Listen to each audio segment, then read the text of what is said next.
Good evening, everyone. I'm Ankit and you're watching StudyIQ IAS English. Today is 24th of September and we are going to discuss important news and articles from our favorite, the Indian Express newspaper. So let us start our today's discussion with this first article. The first article is on the implementation of e-sign by Election Commission of India to prevent unreasonable voter deletions. Now, how many of you have heard about the vote chori campaign that has been highlighted quite recently by the opposition leader Mr. Rahul Gandhi?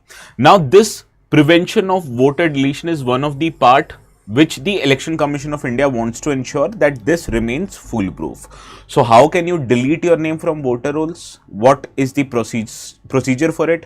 What are the judicial recourse that you might have in case if your name is deleted wrongly from the electoral list?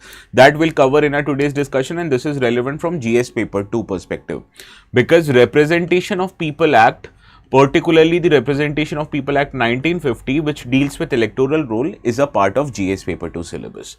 In the second article, we are going to cover Mohenjo-daro's dancing girl, that is the bronze dancing girl. Now, one of the replicas of this dancing girl was stolen from the National Museum in Delhi, so that is why this is a news. So we are going to understand the significance of this particular figurine or the sculpture as far as Indian art and culture is concerned, and as you can understand, the location where it was found was in Mohenjo-daro, which was an integral part of Indus Valley civilization, also called as Harappan civilization. So we are going to find out few details about the dancing girl and actually how was it made using lost wax technique. Okay. So this is relevant from GS paper 1 perspective, that is the syllabus of art and culture. In the third article, we are going to discuss monetization of beneficiary data. Now, government has a lot of beneficiary data that it gets just because many people subscribe to government schemes. Now, there have been instances including union government and now state governments like Maharashtra who are looking to sell this beneficiary data but non-personal and randomized data to private sector. So what are the issues, what are the challenges, what are the benefits of this particular decision by the government? We'll try to understand in our today's discussion, and this is relevant from governance perspective. This particularly relates to e-governance. Okay, so this is the importance of third article. In the fourth article, we are going to understand about the Dada Saheb Phalke Award. Dada Saheb Phalke Award is the highest award given in Indian cinema, and this was given this year to a very famous Malayali actor, Mohanlal. How many of you have seen Drishyam of Ajay Devgan? You won't remember, originally Drishyam, the movie was made in Malayalam and the actor who starred in that movie was Mohanlal. In addition to that, Mohanlal has very good movies under his name and he has gotten national awards as many as 5 times. So this highlights his achievement, and that is why we are going to understand the significance of this particular award in India's art and culture. This again is relevant from miscellaneous topics, particularly from art and culture perspective, and these kind of questions on different awards given by government have been frequently asked in the exam, so we'll try to solve the PYQ also. Similarly, in the fifth article, we are going to understand why are many Western countries who were seen as allies of Israel, they are recognizing or formally recognizing the state of Palestine. Now, this subscribes to the theory of two-state solution, which even India subscribes to. Now, why are these countries who were allies or who are allies of Israel recognizing Palestine? That we are going to understand, and we are also going to understand the implication of the same on the Middle Eastern region, particularly on the light of Israel and Gaza war. So this is relevant from GS paper 2 perspective, that is the syllabus of IR. And in the last article, we are going to understand an economy related article which we had left out yesterday. FPI to trade in non-agri derivatives.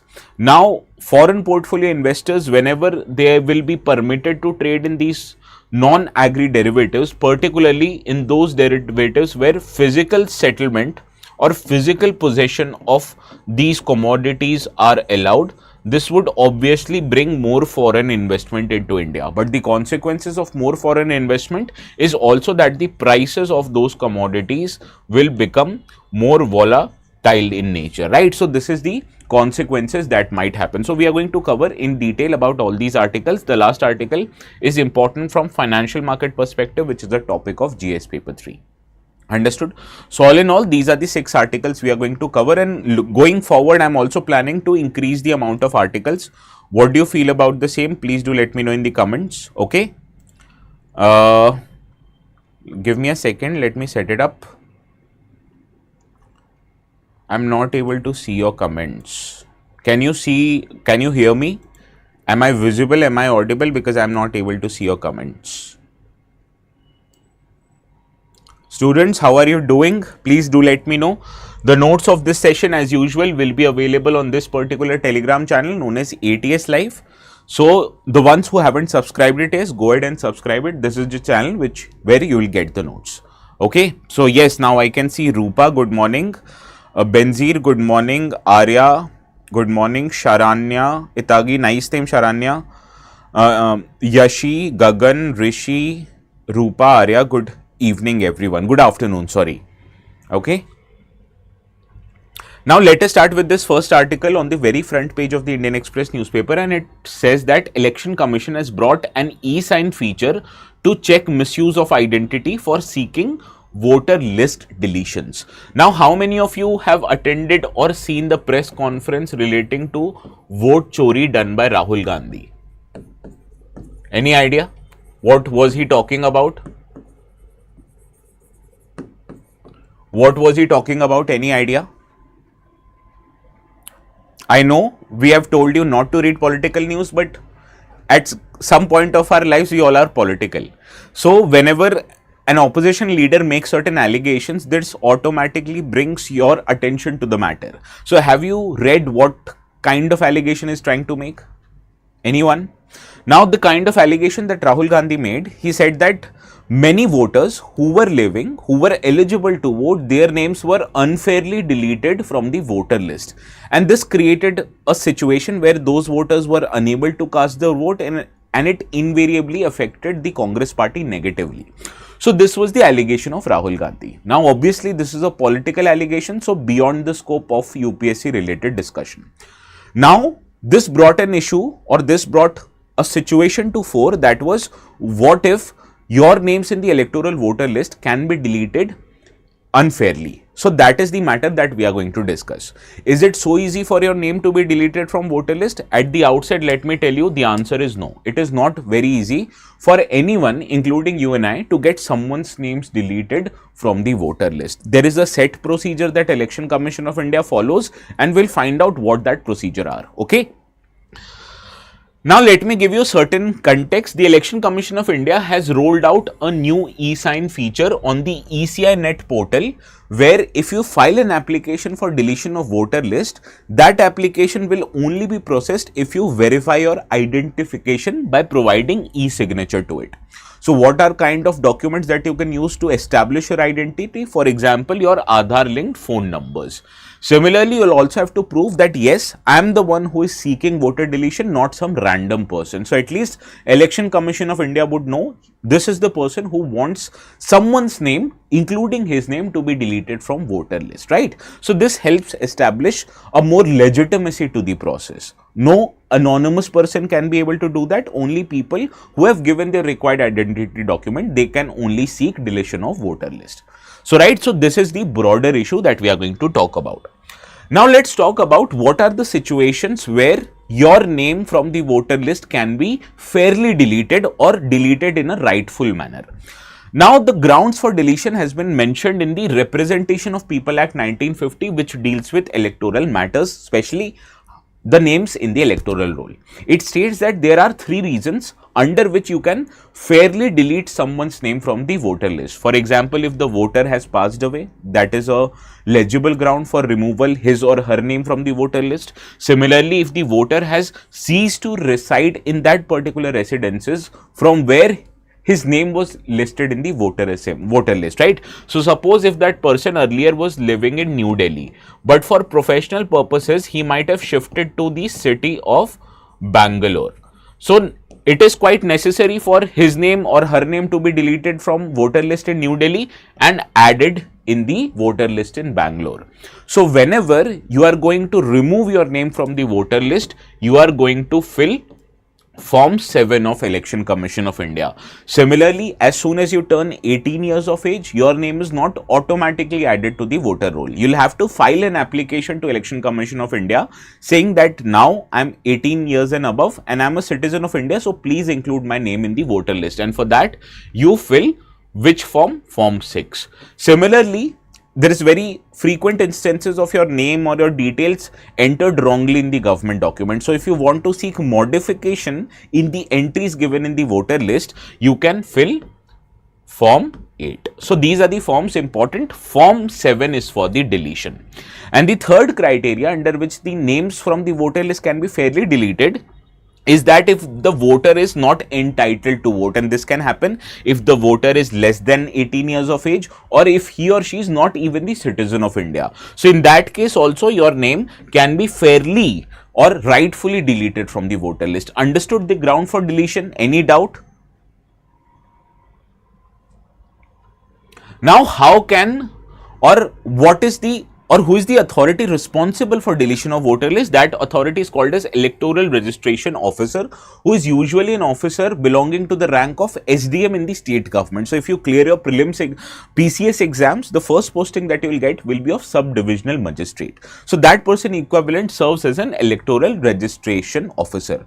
Now you can understand this is a senior level officer, so he or she won't go pillar to post just to verify the voter documents. So for that purpose, booth level officers are appointed who verify details on the ground and report it to their senior for addition or deletion of voter list. Understood? So this is the person responsible for removing or adding your name to the voter list. Now what is the application process? I told you this is the form 7 which you need to fill in order to get your name removed from the voter list.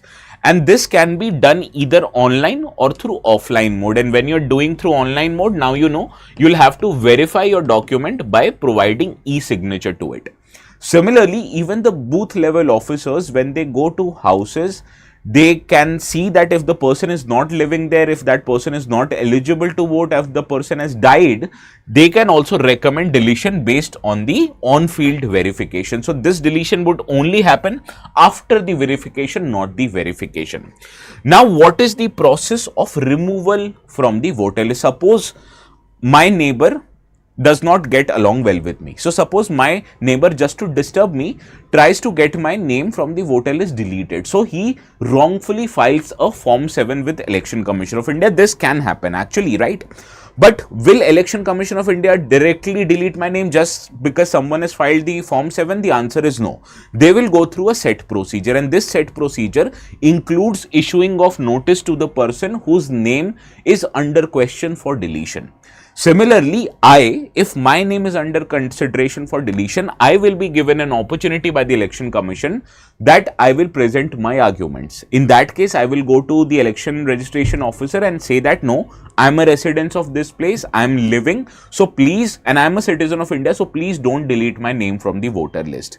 Similarly, if the person is not present, the electoral registration officer can order the BLO to conduct field verification, and only after due inquiry, verification and hearing all the parties in the matter, then only the ERO would pass an order for deletion. So this is the set process. This is the due process without which your names can't be deleted from the voter roll. Understood? Now, what are the safeguards? Suppose wrongfully your name is deleted from the voter list. Does it mean you can't vote in future? The answer is no. You have certain judicial recourses. First of all, you can file an appeal to the district magistrate. So the people who are aspiring to become IAS officer, eventually few years into the service, you will act as a district magistrate of a particular district in India. Similarly, even if you are not happy with the decision given by district magistrate, you can similarly file an appeal to chief electoral officer of a particular state, right? So this is a very tough process to happen, and in case false applications are filed, there is also a deterrence that the government and Election Commission of India would attract a severe penalty up to 1 year of imprisonment or fine under law. So that is why this acts as a deterrence, and the chances of someone's name to be wrongfully deleted from the voter list is very thin, if possible very thin. Okay, any doubts in the first lecture? Any doubts, students?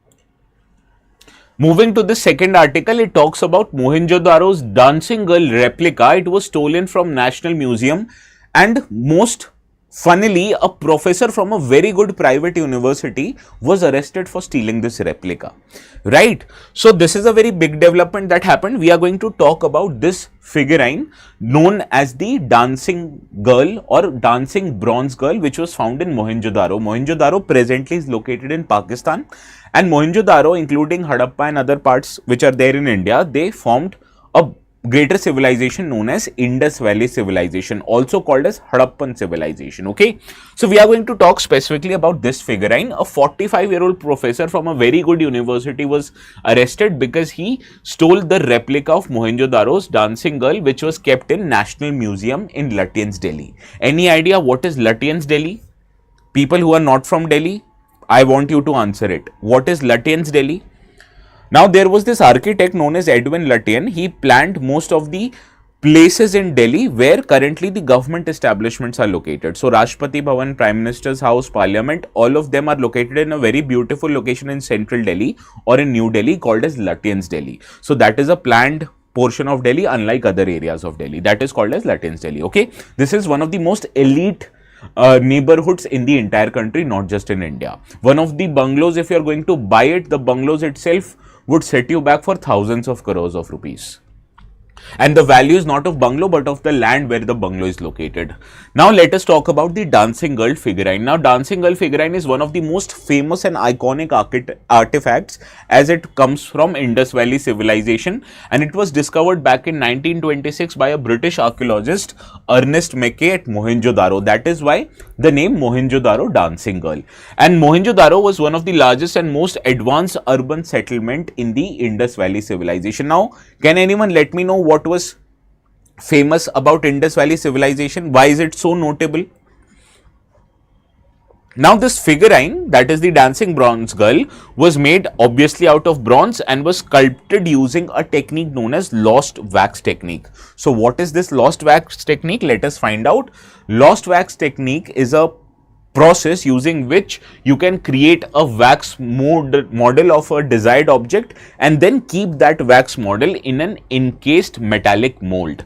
Now, this mold, in case if it is metallic or in case it is made from a heat resistant material like plastics or stones, they provide protection to the mold, which is usually made out of wax, right? Now, once the mold is created, this mold is heated, so the heat resistant material won't melt, but the wax inside it would melt out. So you create a hollow cavity below and let all the molten wax come out of that mold. So what you have is a hollow mold made out of a metal.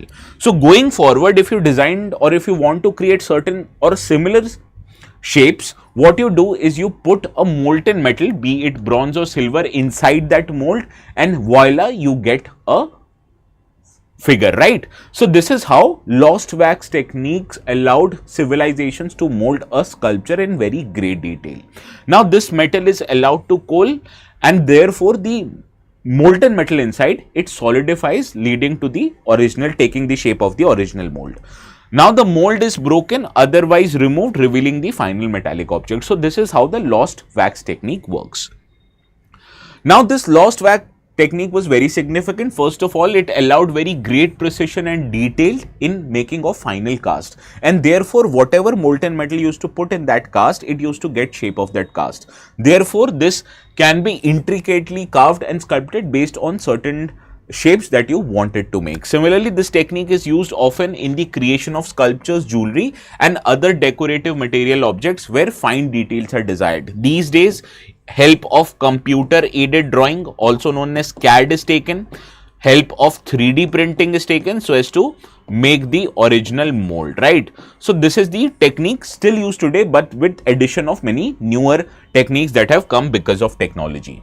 Now, what is the significance of dancing girl? Now, the existence of the figurine indicates that the presence of very high art in the Harappan society.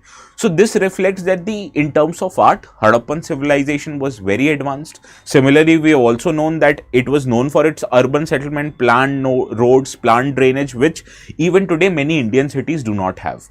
Similarly, it also shows you that the amount of craftsmanship or the talent of craftsmen were very meticulous, and it symbolizes usage of aesthetics in the daily lives. Now, the kind of metallic figure that this was, you need to understand this was not a kind of figure that would be available for normal public. So, this was created for not for usual or utilitarian purposes, but for certain cultural significance, or even or only the elites in those societies would have been able to afford these kind of figurines, right? Now, this also shows a remarkable sense of realism and naturalism. The proportions of the lady, the kind of gadgets, sorry, not gadgets, the kind of emoluments she are wearing, bangles and all, it shows you that the details pertaining to how women's might have existed back then, or what kind of artifacts that they were wearing, it showed in a very realistic manner. The proportions, the size, shape of the figure was very close to the reality, right? So this shows you that Indus Valley civilization, the art and sculptures proved very realistic figures, very natural figures, right? And it showed the girl's anatomy, expression and possession very close to reality. So this was the significance of Dancing Girl. Now, what is the current location of Dancing Girl, if you may ask? Now, despite Mohenjo-daro and Harappa currently located in Pakistan, you have to understand Dancing Girl remained with India as a part of agreement signed between these two countries. Now, why the original artifact was not kept in National Museum, why a replica was kept, you may ask? There is a very good reason for it. Suppose if you want to transfer that replica, there is a chance that that replica might be damaged. So world over, the important artifacts, their replicas are created which are displayed for normal public, whereas the original sculpture would be kept somewhere safe. So this is why it is located in India, but also in National Museum, but in display, the replicas are kept, not the original one, just to preserve those objects, right? Now let's see how many of you are able to solve this question. Yes, sewage, citadel, town planning, good. All of you are attending your history lectures.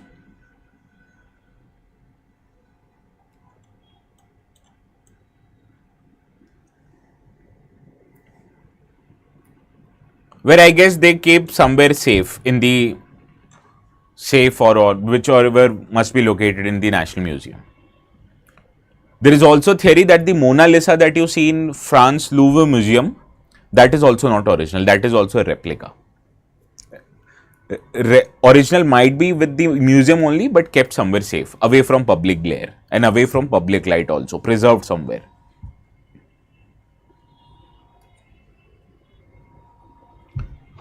Anyone, what is the right answer?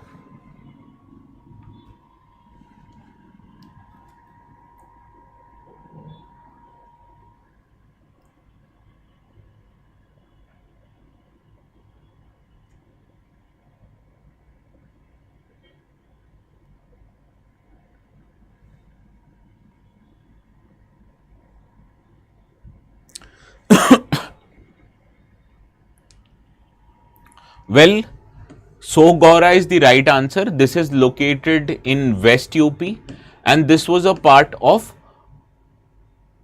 later Mauryan civilization, right? This is particularly known for its copper inscription, which highlights the achievements of Ashoka the Great. So Sogara is the right answer. Rest three, these two are located in Pakistan, this is located in India. Okay? All these three, the ones I have circled, these are Indus Valley or Harappan sites. Now this question. Yes, Gagan, you were right. Yashi, you were also right.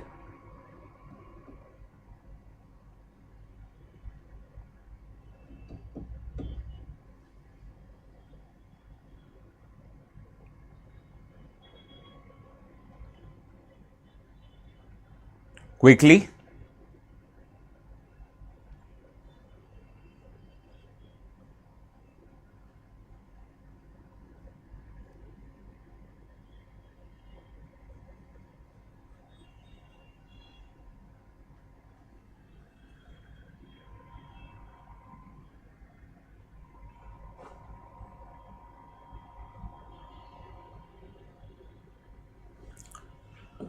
Cire Purdue is another name for lost wax technique. That I wanted you to know. That is why first statement right, second is right, third one incorrect. It was discovered by a British, not Indian. So 1 and 2 is right and option A is your right answer. Yes, Gagan, Baga, both of you are right. Others, एक बार फिर से read कर लेना, okay? Let us move to this third article. It talks about Maharashtra is considering proposal to monetize scheme beneficiary data. So this is obviously something very, at least something controversial. Okay, Ernst Meke, yes, right, Baga. Now the Maharashtra government is preparing to launch a digital platform known as Samanvay, on October the 2nd. Now this platform would compile details of all the beneficiaries of the government schemes, and it will provide you a consolidated database called as golden data, which will be maintained by Maharashtra government. Now each beneficiary here would get a ID known as Maha ID, which would be linked to their Aadhaar, which they can, and using this ID they can access the data on this portal also. So this is the original intention of Maharashtra government. Any idea why this is problematic? No worry, don't worry, I'll tell you. Now, what kind of data will be there in the golden data platform of the Maharashtra government? It would have demographic details like name, age, gender, religion, caste. Similarly, annual income range, if not the exact amount, will also be mentioned here. And this will be done through linking it with income tax data, right? Similarly, the education level of the persons, vehicles owned via Vahan database will be secured. These data will be there. Beneficiary status in various government welfare schemes will be kept. Family details will be mentioned. Later on, health records also will be done, possibly by linking the state health department data with Ayushman Bharat will also be ensured. So any idea what is the benefit of such kind of an exercise? Can anyone guess? What will government do if it has certain kind of data with itself? Don't you think if someone is taking benefit of the government's welfare scheme and if that person is making more than 10 lakh rupees a month, don't you think that is an unfair beneficiary and his or her name would have to be deleted? Similarly, let us suppose a person took or has a very good vehicle under his name, or if he or she shows that their annual income range is just 2 lakh rupees. So don't you think this would help government exclude all the ineligible beneficiaries? Similarly, if it has other data of people who are making very less income but they are not beneficiary of any government scheme, don't you think government would know that these are the people who are wrongfully excluded from the government beneficiary list? So that is why the Maharashtra government is taking such kind of a pains. Now, what is the purpose of this initiative? First of all, it provides efficiency in the governance. Now, it helps you remove duplicate and ineligible beneficiaries. For example, one of the very famous schemes of government of Maharashtra was Majhi Ladki Bahin scheme, which is an income transfer scheme to all the women in Maharashtra. Now, it was found out that 26 lakh ineligible women were enrolled under this scheme. So don't you think this would increase the overall expenditure of the government? And to reduce the expenditure, you need to eliminate the ineligible beneficiaries. So this is what will happen from this particular scheme of the government. Also, it would empower the beneficiary. Now, the citizens, they can directly access their welfare entitlements in the Maharashtra ID portal, and therefore, in case if they are not getting any benefits, they can raise the same request with the government. So, this also empowers the beneficiary that all the data that the government has, the beneficiary can also look into it, and if there is certain discrepancy, they can highlight it with the government.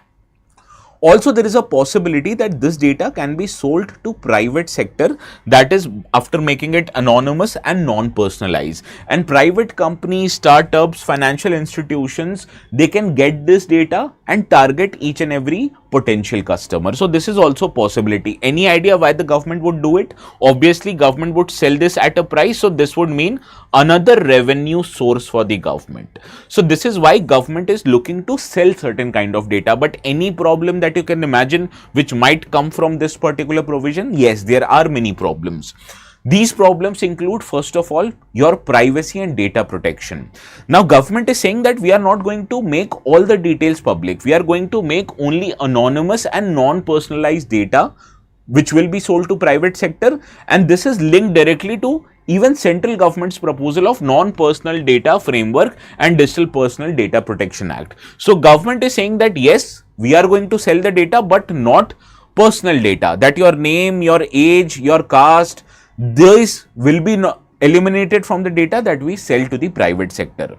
Now, another part of the argument or another part of the controversy is what is the original intention of the government? Is government a commercial enterprise? The answer is no. Government is a welfare-oriented organization, and the reason why people are providing data to the government is that government eventually would provide them with benefits like welfare schemes.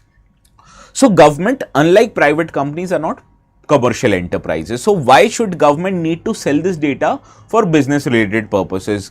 It won't it won't as if that government will make lakhs and crores of rupees. It will be just few crores of rupees, which is very little amount in comparison to the tax collected by the government. So this something, it shows commercialization of data, which originally is not the intention of the government, and monetization could make government more of a data broker, not the provider of the benefits to the public. Similarly, it also creates problems of surveillance. What if someone accesses this data inside the government unfairly and tries to use this data to unfairly surveil on certain persons? Don't you think it would go against your right to privacy, which is an integral part of fundamental right? So this is also the challenges that are faced due to the policy decision of the government to sell this data to the private sector.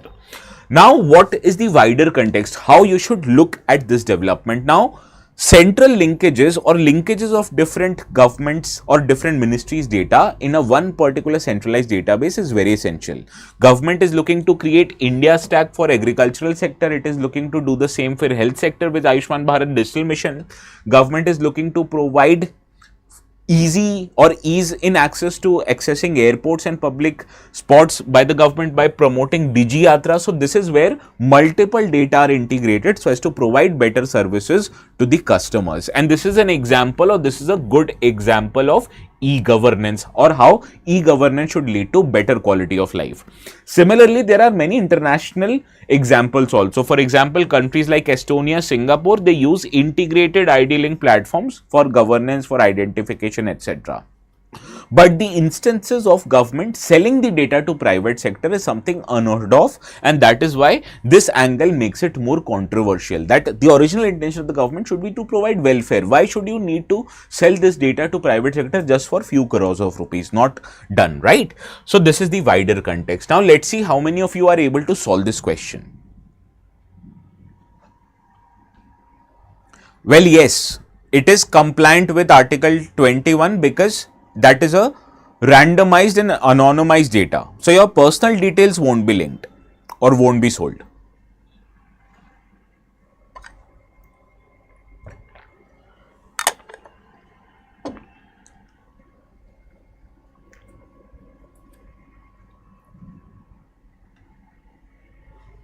Yes, option C. Another question.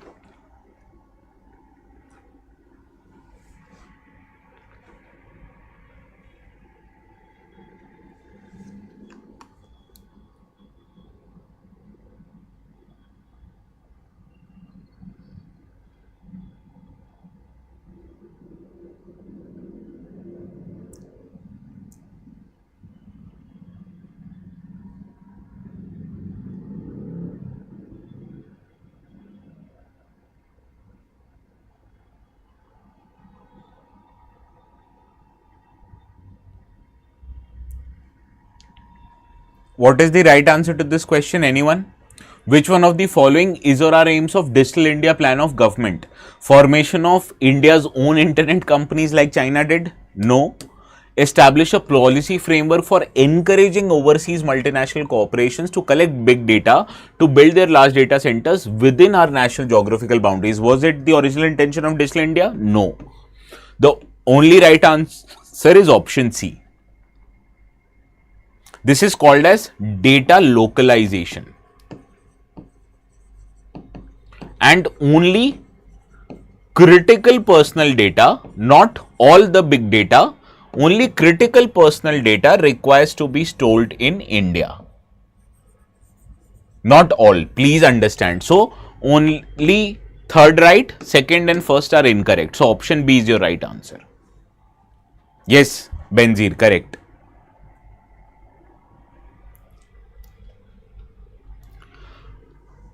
Now we are taking admissions for 27 and 28. So students who are looking to give exams later on in 27 or 28, you can take admissions at a price which is discounted at 27,999, but you understand this discount you will get only when you put the code ATS Live before making the payment. So the number is in the ticker which is flashing on the bottom half of the screen. If you have any doubt, you can give us a call. 9240231070 is the number, and please remember to use this code because it helps you get maximum discounts on our platform.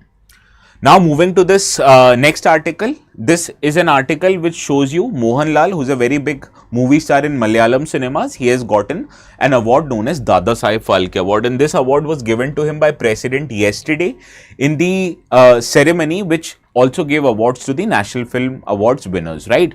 And this was the ceremony 71st National Film Award, and this was presided by Prime President of India, Srimati Draupadi Murmu, and under which the Dada Saheb Phalke Award, the highest award given in Indian cinema, was conferred to Mohanlal. Last year, this was given to Mithun Chakrabarti. Okay. So, कौन West Bengal से? How many of you are fans of Mithun Da? How many of you are fans of Mohanlal? Anyone?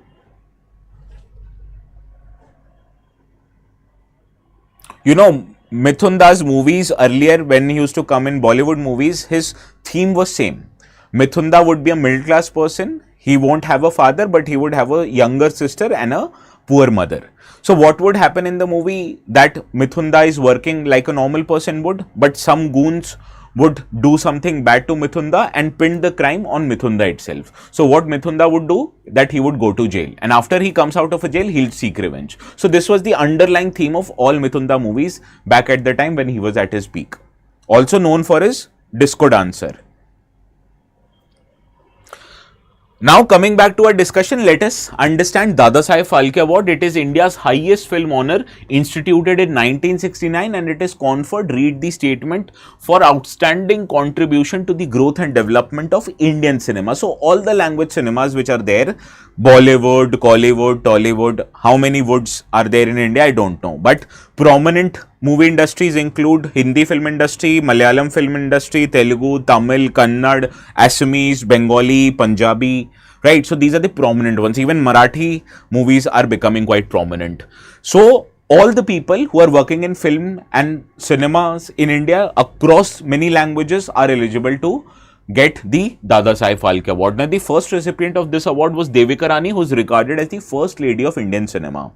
Now, this award was started, or this was started at the name of Dada Saheb Phalke. We'll cover about him. What is given in this award? You are provided a Swan Kamal, which is the golden lotus, 10 lakh rupees cash, because obviously money needs to be provided, a certificate, a silk roll, and a shawl. So these things are provided. What you need to remember, the prize money and the medal that you get, and it is presented by the President of India at the National Film Awards ceremony.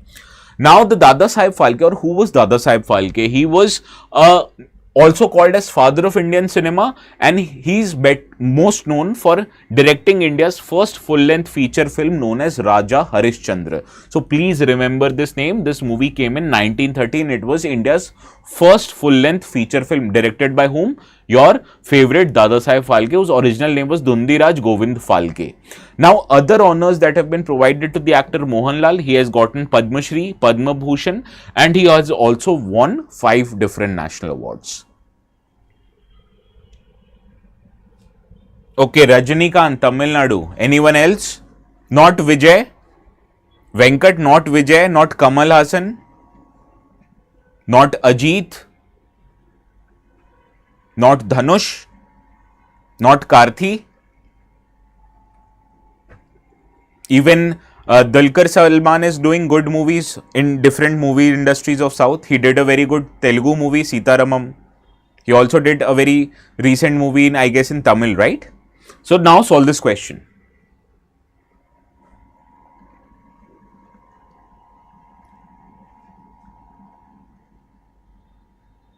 Yes, Rajinikanth is probably the biggest name currently in Tamil movies. I will also do a video why is Rajinikanth so famous, so that people from the north know. I have lived in south, so I know his aura, his kind of fan following that others only dream of having. So should I do a video on why is Rajinikanth so popular?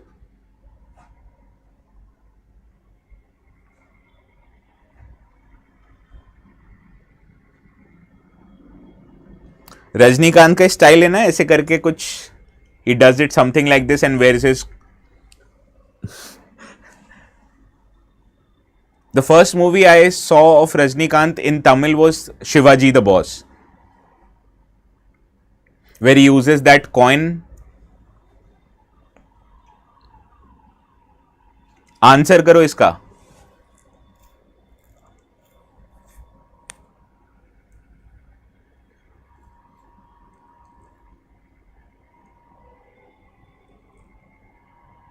All are correct.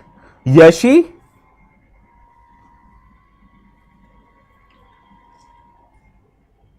244 पे कौन सोता है Yeshi?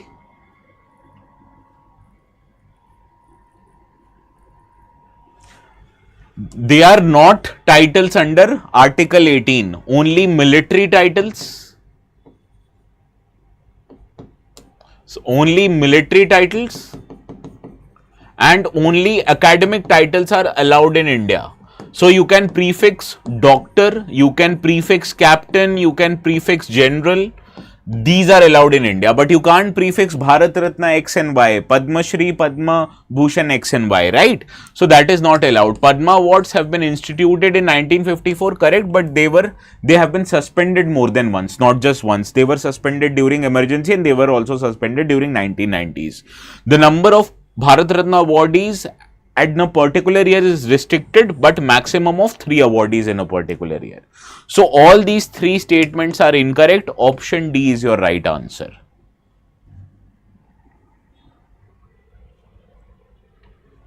Now, recognition of Palestine state. This is an article appeared in the explain section.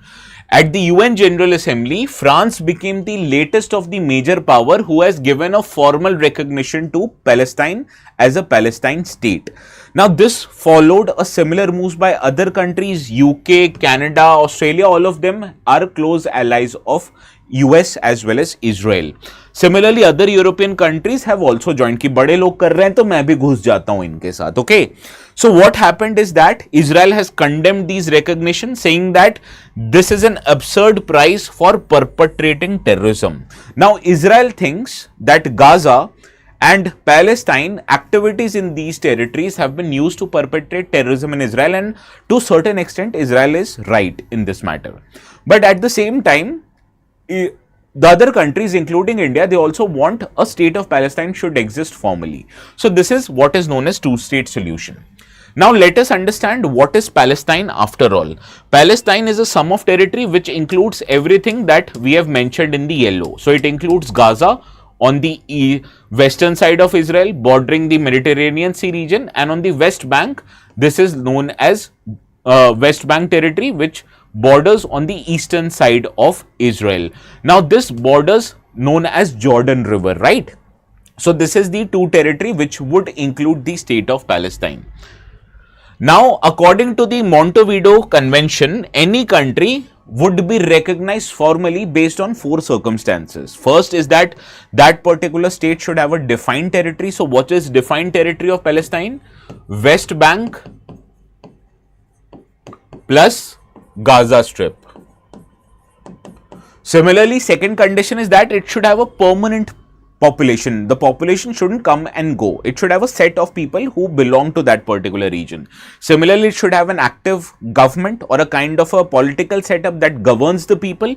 Similarly, it should have the capacity to enter into relations with other states. Now, we need to understand, just because the war is going on between Israel and Hamas, these 3 conditions, if they were to be fulfilled, is quite difficult. But this is the most probable condition that you can allow by formally recognizing a state. So recognition, it mainly strengthens the 4th pillar, that is the capacity of a country to enter into a formal relationship with other country.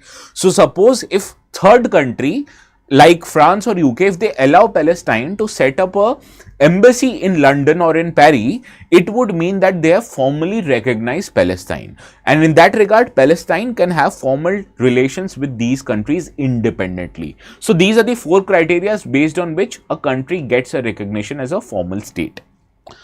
Now what happens is that recognition of statehood by more countries, it strengthens the moral and diplomatic stand of Palestine in international law, in international organization, and in the diplomatic circles. And it allows Palestine to have a greater leverage in UN forums, where it could have a greater say on things which are going in UN forums. Similarly, it would strengthen the diplomatic lobbying power of the Palestine state, and it would build legitimacy to what the Palestinians have been demanding for a long time, that is the existence of two-state solution, that Israel should exist, but at the same time Palestine should also exist peacefully. And what would be the capital of Palestine? The eastern part of Jerusalem. Understood? Now, what will be the impact of this formal recognition of many countries of Palestine on the Gaza war? The formal impact or the impact on Gaza war would be very limited, because it is Israel's military who's continuing to dominate the region, showing no signs of ending the offensive. Similarly, the two major powers in the world, that is US and Germany, they have been helping Israel by providing it with arms and ammunition, so much so that they are responsible for about 80% of total defense imports done by Israel, and these two countries haven't formally recognized Palestine. So, in terms of actual on-ground development, this would not lead to a very significant development. Similarly, Palestinian government is also having their own sets of problems. First of all, the Palestinian Authority, who manages the West Bank itself, is weak politically, and they are confined only in the parts of West Bank, not the entire West Bank. Other parts of the West Bank are under Israeli occupation. Similarly, on the Gaza Strip, you know who's the most dominant political power? That is the terrorist organization Hamas. So automatically this reduces the legitimacy of the Palestine state. So that is why its impact, or this decision's impact on the Gaza war, would be very limited, because on-ground development hasn't materialized in the similar manner. So what is the crux of the matter? The crux of the matter is that this kind of a move by Israel is a symbolic gain, which gives more recognition to Palestine and its diplomatic momentum. But on ground, Israel's military dominance is so high that the occupation obviously would undermine the statehood of Israel, statehood of Palestine, because I told you one of the characteristics of formal recognition of state is that you should have a certain geographical territory. But if your geographical territory is captured by some other country, don't you think it would actually lead to on-ground recognition? No. Similarly, this is a signal of strategic shift. Just because for longer duration Israel has trying to dominate the region, this has actually pissed off many of the Israel's allies, and that is why they are recognizing Palestine. Okay, but for the war trajectory to shift away from the controls of Israel, you need formal recognition from US and Germany, because these are the largest arms and ammunition supplier to Israel. Understood? Now let's see how many of you are able to solve this question. Well, it's a matter of politics. Why Russia-Ukraine isn't getting much attention? They are getting attention. Most of the money that US is spending on these wars, majority of the money is going to Ukraine, not to Israel. Because Israel itself can sustain, because it has a lot of money and technology. But Ukraine क्या है?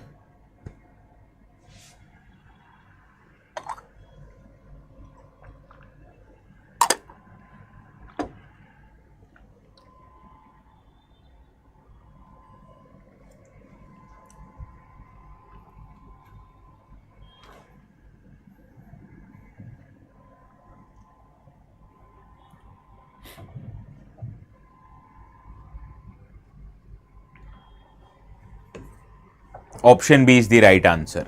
Yes. Which one of the following country of Southwest Asia does not open out in the Mediterranean Sea? This is also easy.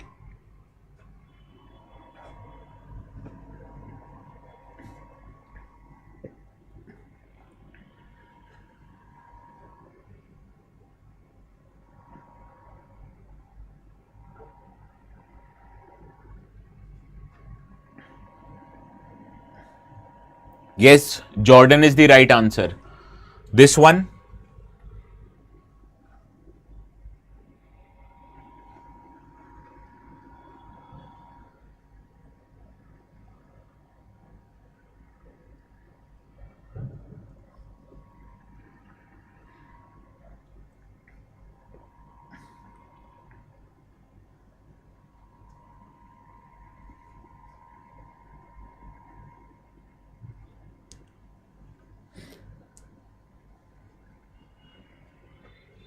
Yes.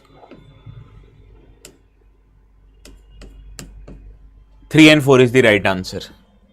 Moving to this last article, proposal for FPI to trade in non-agri derivatives could broaden the base market. Now, SEBI, which is the regulator of India's security market, it is reviewing a proposal that foreign portfolio investors, they should be allowed to invest in physically settled non-agricultural commodity derivatives which include precious metals, etc. Right? Now what happens? There are two kinds of settlement. First is a non-physical settlement, which means if you buy derivatives, if you buy options, put sell options, this means you're not taking the physical delivery, rather you're just buying a derivative and you're selling that derivative in the market to make profit or loss. But if you take physical possession, that is a separate category, and here currently the FPIs are not allowed. So any idea why is SEBI doing this? Any guesses? I want you all to answer it. So currently FPIs are only permitted in cash settled non-agri derivatives where physical possessions are not required. So they are only allowed in these cases where physical possession are not allowed, but they cannot trade in physically settled commodities. So this is looking to be allowed by the SEBI. Any idea the consequences, causes and risks of it? Now what would happen first of all? Any guesses? Just take a guess, take a guess.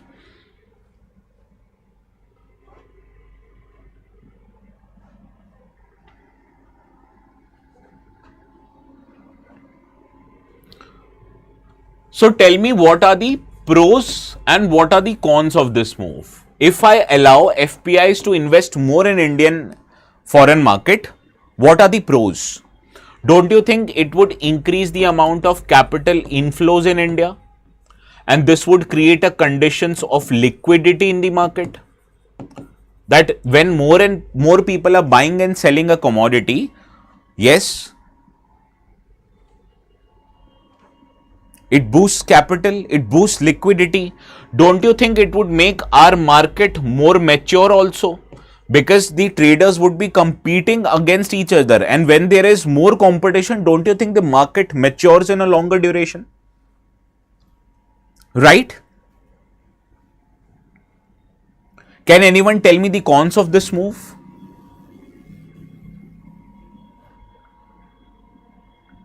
This maturity of market is also called as financialization of market.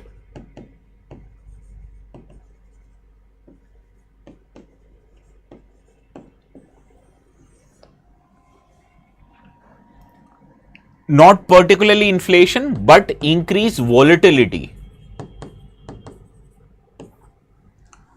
Whenever more buying and selling would happen, don't you think it would lead to increased volatility, not stability? Yes, so this would reduce the economic security of the market, because our market would now be linked with foreign markets. So if there is a volatility in the foreign market, it would negatively impact India, right? Similarly, quality control of commodities is something a bit sketchy in India. So when traders are going to buy it, so don't you think the ensuring of quality would be a big challenge? And you'd have to create more warehouses where you would store these commodities. So this would mean that currently, which is inadequate in nature. So these are the pros and cons of the development. Understood? Any doubt? Yes, it is tough. So what are the benefits? And what is the broader significance of this move? So broader significance of this move, that it broadens India's financial markets, it enhances India's position as a commodity trading hub, it supports financialization of commodities and better integration with global value chains, and it ensures single automatic FPI window. What are the challenges? Physical settlement raises concerns about delivery, warehousing, fraud. It increases volatility, it complicates settlement and compliances, and it can create speculative activity leading to more and more volatility. Understood? So now let's solve this question.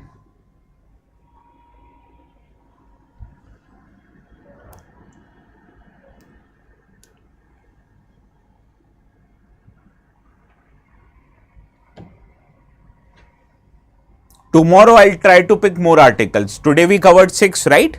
Tomorrow I'll try 7 or 8.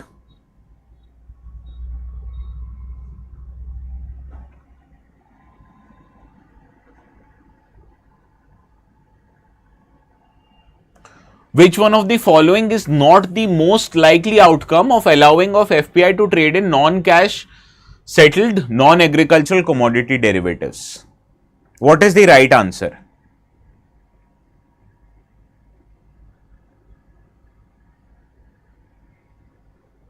पूछ रहे हो, बता रहे हो बागा? You're asking me or telling me? Don't you think it would strengthen India's position as a commodity trading hub? Yes. Which is not the most likely. It increases the concerns. It does not ease the concern relating to delivery warehouses and fraud. So, C is the right answer. Yes, Mohit, correct. So, this brings an end to our today's session. The notes will be available here. Okay. So, bye bye everyone. Have a good day. And please like the video if you still haven't.